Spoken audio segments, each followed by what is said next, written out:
Differential equation of second order है ना with constant coefficients. अब ये second order, third order, fourth order, n order, सबका एक ही तरीका है पहचान का और सॉल्यूशन का, ठीक है ना। और ये जो है कभी क्वेश्चन कांस्टेंट कोफिशिएंट और कभी वेरिएबल कोफिशिएंट्स। तो अभी जो हम लोग का सिलेबस है वो कांस्टेंट कोफिशिएंट का है, तो आज हम लोग कांस्टेंट कोफिशिएंट पर बात करेंगे। तो सबसे पहले इसका फॉर्म क्या होगा ये पहचान करना होगा, और जब हम आइडेंटिफाई कर लेंगे, जान लेंगे कि इसका ये फॉर्म होता है, तो फिर सॉल्यूशन की ओर आगे बढ़ेंगे। तो देखिए d2y dx2 प्लस मान लिया जाए p1 dy dx plus p2 y is equal to x। ये जो है ना, देखिए ऑर्डर सेकेंड हाईएस्ट वाला ऑर्डर हो जाता है, और लीनियर y में लीनियर है ये, ठीक है ना। तो लीनियर हो गया, linear differential equation of second order. और कांस्टेंट कोफिशिएंट्स का मतलब ये हुआ कि where p1 p2 are constants and x is function of x alone are constant। अब इसका मतलब है कि p1 p2 मस्ट रूप से कांस्टेंट होना चाहिए, और x जो है x का ही फंक्शन होना चाहिए, इसमें y नहीं होना चाहिए। अगर y दिया भी रहेगा तो हम y को पहले रिमूव करेंगे, तो केवल x का फंक्शन होना चाहिए या कांस्टेंट होना चाहिए, इसका पहचान है। अब मान लिया जाए कि थर्ड ऑर्डर, फोर्थ ऑर्डर और एन ऑर्डर, तो यह एन ऑर्डर का dny और dn-1 n-2 इस तरह से आगे बढ़ेगा। चलिए अब देखिए, इसको हम लोग d के बारे में आप जानते हैं, d एक ऑपरेटर है और ये क्या डिनोट करता है, d dx, ये एक डिफरेंशियल ऑपरेटर है। अगर हम d2 कहें तो क्या डिनोट करता है, तो d2 और dx2। यदि हम dq कहें तो क्या dq और dx3, इस तरह से इसका नोटेशन होता है। तो यदि हम चाहें तो इसको हम लोग ऐसे भी कह सकते हैं d2y plus p1 dy plus p2 y is equal to x। और यदि हम चाहें तो d2 p1d plus y p2 y is equal to x। अब यह d में एक फंक्शन है, तो इसको हम f dy is equal to x इस तरह से भी कह सकते हैं। अब देखिए, इस तरह के जो डिफरेंशियल इक्वेशन होते हैं, इनका सॉल्यूशन दो पार्ट में बटा हुआ होता है। और पहला पार्ट क्या होता है और दूसरा पार्ट क्या होता है, इसको हम लोग समझ लें। तो देखिए, सबसे पहले हम क्या करें कि यह जो x है इसको जीरो बना लेते हैं, ठीक है।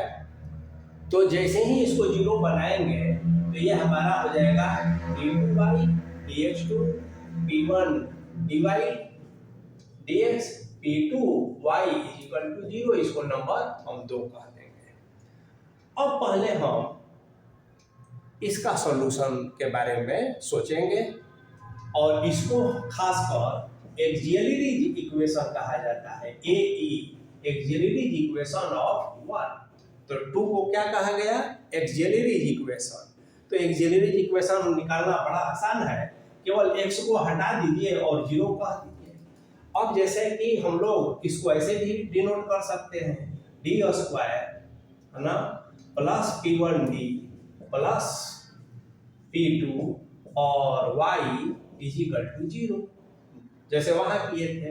यानी fd y is equal to 0, यह एक्सिलरी इक्वेशन हुआ। अब इस एक्सिलरी इक्वेशन का जो सॉल्यूशन निकालेंगे, उस सॉल्यूशन को अभी हम लोग देखेंगे कि कैसे सॉल्यूशन निकालेंगे। कॉम्प्लीमेंट्री फंक्शन कहा जाएगा। क्या कहा जाएगा? कॉम्प्लीमेंट्री फंक्शन, और इसे CF से डिनोट किया जाएगा। और देखिए, जब फिर हम x लेकर सॉल्व करेंगे तो उसको पार्टिकुलर इंटीग्रल कहा जाएगा। उसका जो सॉल्यूशन होगा तो उसको कहा जाएगा पार्टिकुलर इंटीग्रल, और संक्षेप में इसको हम लोग PI से डिनोट करेंगे। अब इस दोनों सॉल्यूशन को हम ऐड कर देते हैं तो हमारे पास हो जाता है GS माने जनरल सॉल्यूशन ऑफ वन। तो यही वर्किंग है। तो पहले हम लोग एक प्रॉब्लम में क्वेश्चन लेंगे और उसको हम लोग सॉल्व करेंगे। उसके बाद इससे रिलेटेड कुछ थ्योरी है जिस पर हम डिस्कस करेंगे, तो और आपको क्लियर होगा। तो देखिए, अब इससे हम क्या करते हैं कि डायरेक्ट जो है एक क्वेश्चन को लेते हैं और उसे हम लोग सॉल्व करते हैं। तो देखिए, मान लिया जाए कि d2y dx2 minus 5y dy dx plus 6y is equal to 0। अब देखिए, 0 क्यों लिए? क्योंकि पहले हमें एक्सिलरी, यहाँ कुछ और होगा तो हम 0 लेकर पहले एक्सिलरी बनाएंगे और इसी को पहले हम सॉल्व करेंगे। तो जैसा कि आप देखें कि d2 minus 5d plus 6 है ना y is equal to 0, यानी fd y is equal to 0। अब मान लिया जाए कि आप ऐसे समझिए कि ये जो है ना, तो जहां जहां d है वहां आप m रख दीजिए और आसान हो जाएगा आपको। 5m plus 6 is equal to 0 कर लीजिए। इसका एक्सिलरी इक्वेशन का सॉल्यूशन करने का ये तरीका है। अब देखिए, m स्क्वायर और 2m minus 3m plus 6 is equal to 0 हो गया। तो ये हो जाएगा m minus 2 और minus 3, तो m minus 2 is equal to 0, यानी m minus 3 m minus 2 is equal to 0, m is equal to 2 and 3। अब ये क्वाड्रेटिक इक्वेशन का रूट्स जो आया, तो कैसा रूट्स आया?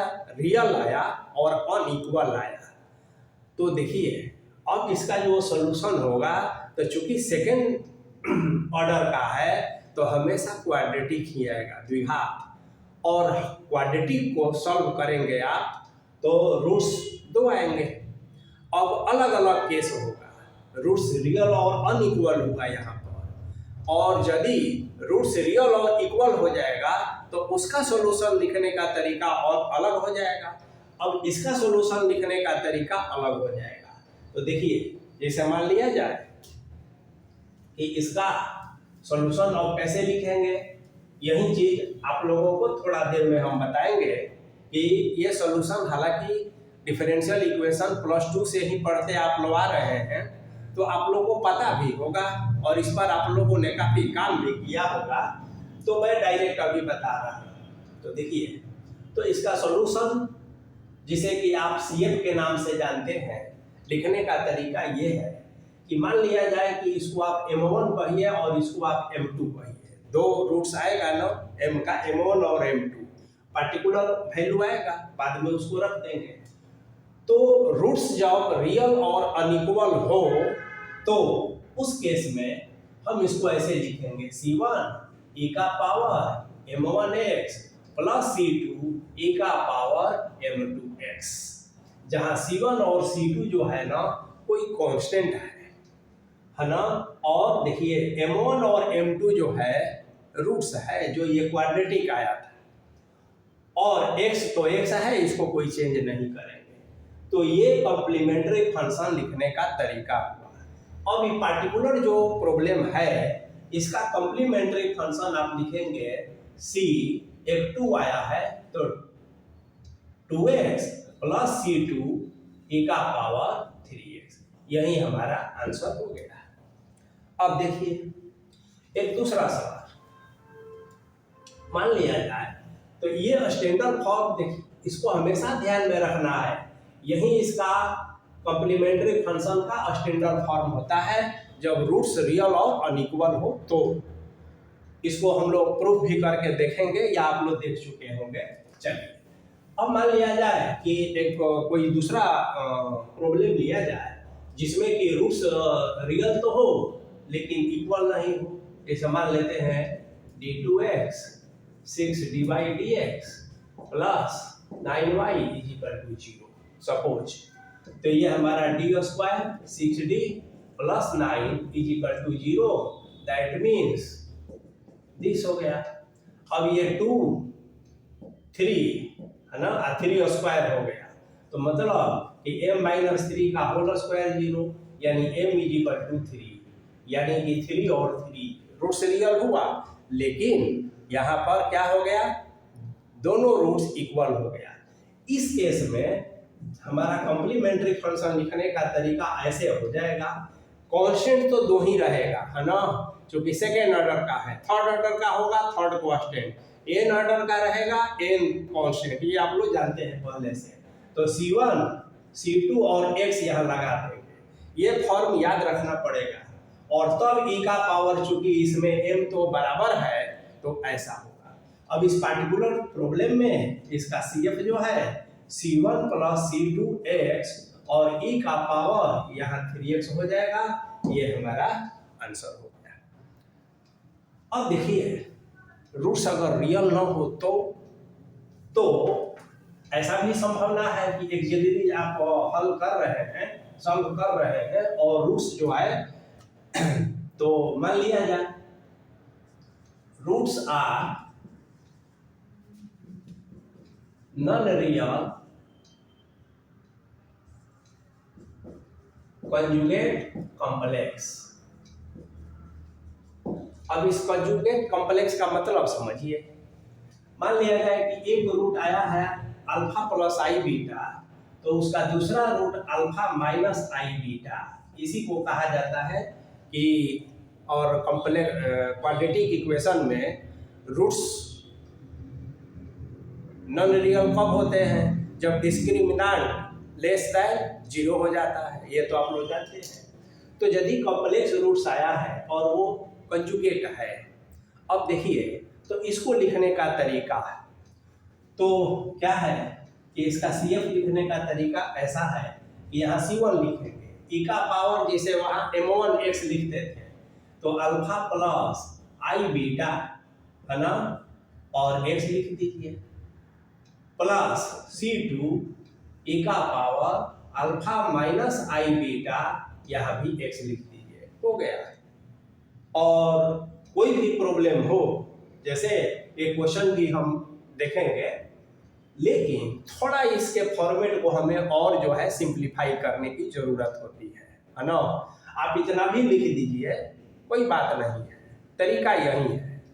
लेकिन चूंकि कॉम्प्लेक्स है तो रियल को रियल के साथ और इमेजिनरी को इमेजिनरी के साथ करने के लिए थोड़ा इसको हम लोग विस्तार दें। तो देखिए C1 e का power alpha x into e का पावर आई बीटा x, ऐसा लिख सकते हैं इसको, है ना, प्लस C2 e का power alpha x minus e का पावर आई बीटा x, इसको ऐसा लिख सकते हैं। अब देखिए ये और ये जो है ना बाहर कर लेते हैं, तो e का पावर अल्फा x, तो देखिए यहाँ क्या बचा, C1 और e का पावर आई बीटा x और माइनस C2 है ना, e का पावर आई बीटा x। तो आई बीटा x अभी कैंसिल नहीं हो सकता है क्योंकि यहाँ C1 है यहाँ C2 है, ऐसा बंद कर देंगे। अब आप जानते हैं कि e का पावर आई थीटा को क्या लिखते हैं, cos थीटा प्लस आई, इसको sin थीटा, ये रूल आप जानते हैं है ना। यहाँ लिख देते हैं ई का power i theta is equal to cos theta plus i sine theta. ये रूल आप जानते हैं। तो इस आधार पर अब इसको थोड़ा हम लोग रीअरेंज करेंगे, C1 कह देंगे और देखिए ब्रैकेट यहाँ लिख देंगे कॉस बीटा प्लस आई और यहाँ लिख देंगे साइन बीटा एक्स, है ना, इस रूल के आधार पर। माइनस ये C2 कहेंगे, फिर ब्रैकेट करेंगे और यहाँ भी कॉस बीटा प्लस आई और साइन बीटा एक्स यहाँ लिख देंगे। ये ब्रैकेट जैसे था वैसे बंद कर देंगे। अब देखिए ई का पावर अल्फा एक्स, ये C1 और देखिए ये cos beta x plus C1 आई ऐसा minus C2 cos beta x minus C2 आई और साइन बीटा एक्स ऐसे कर देंगे। अब ई का पावर अल्फा एक्स, अब देखिए यहाँ पर और यहाँ पर, तो यहाँ हो जाएगा C1 माइनस C2 और यहाँ हो जाएगा कॉस बीटा एक्स और देखिए प्लस आई और यहाँ भी आई है और साइन है, तो इसका मतलब है कि C1 माइनस C2 आई और यहाँ हो जाएगा साइन बीटा एक्स और बंद कर देंगे। अब ये C1 माइनस C2 एक कांस्टेंट ही है, तो जिसे हम लोग ई का पावर अल्फा एक्स और capital A cos beta x, है ना, प्लस ई, इसको कैपिटल बी मान लीजिए, है ना, आई बी और साइन बीटा एक्स लिख सकते हैं। तो ये फॉर्म हो गया स्टैंडर्ड फॉर्म, है ना। इसे आप लोग को ध्यान में रखना है। जैसा कि बताएं, आप यहाँ लिखते हैं, तरीका यही है, लेकिन इसको और सिंप्लीफाई करेंगे तो इसका स्टैंडर्ड फॉर्म अब हमारा ये बन जाएगा कि ई का power alpha x A cos beta x plus i sign beta x. चलिए अब मान लिया जाए कि इसके आधार पर एक हम कोई प्रॉब्लम लेते हैं ताकि और आपको क्लियर हो जाए। जैसे मान लिया जाए कि d2y dx2 plus 4y is equal to 0 लेते हैं, तो डायरेक्ट आप कह देते हैं m square plus 4 is equal to 0, यानी m स्क्वायर माइनस 4, यानी m square is equal to minus 4 है, तो क्या कहेंगे 2i का स्क्वायर।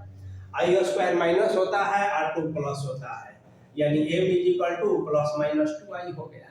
अब यहाँ अल्फा 0 है, देखिए कैसे फॉर्म हो गया, एक 2i हुआ एक माइनस 2i हुआ, माने 0 प्लस, है ना, 2i एक हुआ और 0 माइनस 2i दूसरा हुआ। जैसे याद रखिए अल्फा प्लस आई बीटा अल्फा माइनस आई बीटा, तो बस डायरेक्ट इसका कॉम्प्लीमेंट्री फंक्शन लिख दीजिए।